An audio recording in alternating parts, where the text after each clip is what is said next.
than the tip of the rose base so that when I do my wraparound petal, it's a very small opening and I don't see the top of the base poking through it.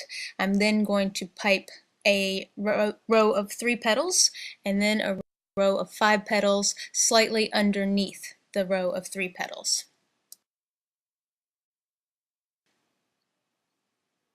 The nice thing about having these on wax paper is you can make them in advance.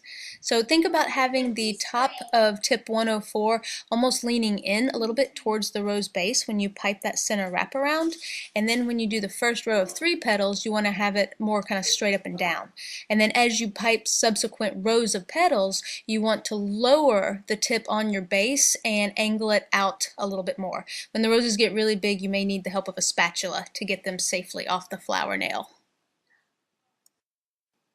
Ideally with that center wraparound you should have as small of an opening as possible, and you want that first row of 3 petals to be almost even in height with your center wraparound petal, and that way you should have plenty of space to keep adding rows of petals. And it is hard not to mess up some of the earlier piped petals when you start getting to a larger rose.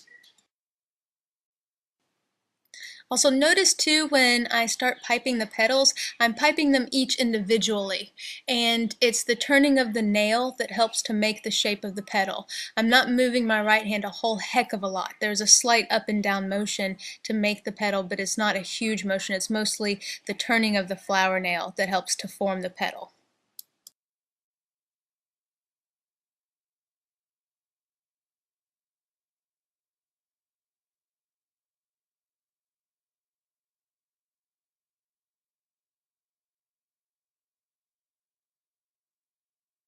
Does save that step of making all the bases individually using a completely different tip.